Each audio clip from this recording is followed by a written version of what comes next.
ছেলের বউ ৮ মাসের অন্তঃসত্ত্বা হয়েও ঘরের সকল কাজ করে। আমি বলেছি ঘরের কাজে যত অ্যাক্টিভ থাকবে তত মা ও বাচ্চার জন্য ভালো। খাবারের বেলাও নানা নিষেধাজ্ঞা দিয়েছি।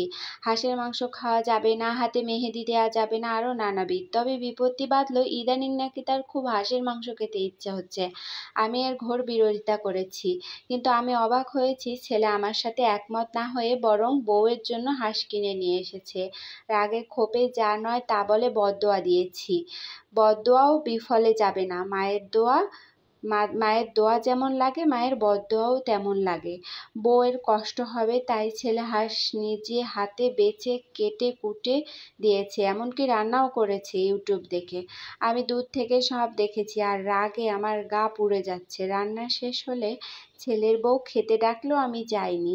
যারা আমার কথায় দাম দিল না তাদের রান্না করা হাঁসের মাংস খেতে যাব, এতটা নির্লজ্জ না আমি।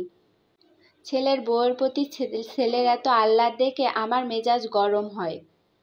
কই, আমাকে তো কখনো আমার স্বামী এত আহ্লাদ করেনি। সব সময় মায়ের কথা শুনেছে। তখন কষ্ট হলেও ভাবতাম একদিন আমার ছেলেও এভাবে আমার কথা শুনবে, কিন্তু আমার ছেলে তার বাবার মতো হয়নি। একদিকে ছেলের বউ ৮ মাসের অন্তঃসত্ত্বা, অন্যদিকে ছোট মেয়ে ৩ মাসের অন্তঃসত্ত্বা। বউকে রেখে যাওয়া উচিত না, তবুও রাগ করে মেয়ের শ্বশুরবাড়ি চলে গেলাম। মেয়ের শাশুড়ি দরজা খুলে সে যে কত সুন্দর হাসি দিল, মনে হলো আমাকে দেখে অনেক খুশি। কিন্তু আমি তো জানি এগুলো সব নাটক। যেমন করে আমিও ছেলের শাশুড়ির সাথে মিথ্যা হাসি দেই। দরজা খুলল মেয়ের শাশুড়ি, তারপর একটা হাসি দিয়ে বলল, আসসালামু আলাইকুম আপা, আপনি এসেছেন, আমি অনেক খুশি হয়েছি। এই সময় মেয়েকে দেখতে মন চাওয়া স্বাভাবিক। আসুন ভেতরে এসে বসুন। বৌমা দেখো তোমার মা এসেছে। মেয়ে আমার পাশে এসে বসতেই তাকে বুকে জড়িয়ে নিতে চাইলাম, কিন্তু বাধা দিয়ে বলল, মা হাতের মেহেদি নষ্ট হয়ে যাবে। আমার প্রচণ্ড রাগ হলেও কিছু বললাম না। মেয়েই তো, শাশুড়ির সামনে ছোট হবে।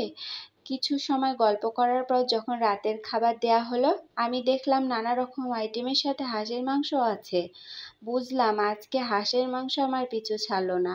কিন্তু আমি দেখলাম মেয়ে শাশুড়ি তাকে পরম মমতায় হাঁসের মাংস তুলে দিচ্ছে আর বলছে, আপা জানেন মাহার নাকি হাঁসের মাংস খেতে ইচ্ছে হচ্ছিল, তাই আমি নিজের হাতে ওর জন্য রান্না করেছি। হাঁসের মাংস খাওয়া ভালো, কিন্তু অনেকে বলে হাঁসের মাংস হাতে মেহেদি দেয়া নিয়ে যদিও অনেক কুসংস্কার হয়, কিন্তু আমি একজন মুসলিম হয়ে কিভাবে এসব বিশ্বাস করি বলেন।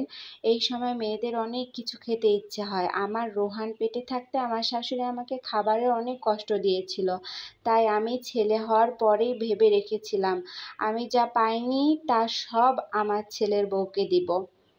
আমি চাচ্ছিলাম মেয়েকে হাঁসের মাংস খেতে বাধা দিব, কিন্তু মেয়ের শাশুড়ির কথাগুলো শুনে লজ্জায় মাথা নিচু করে রাখা ছাড়া কিছুই করার ছিল না আমার।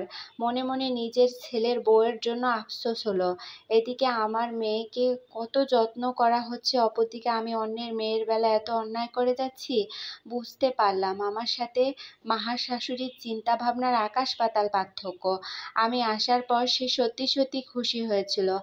আমার মতো সেটা যে মিথ্যা হাসি ছিল না তা এখন বুঝতে পারলাম। আমার শাশুড়ির কুসংস্কারের জন্য তার থেকে পাওয়া অবহেলা অত্যাচারে কখন যে আমি অত্যাচারী শাশুড়ি হয়ে উঠলাম তা টের পেতে অনেক দেরি হয়ে গেল আমার।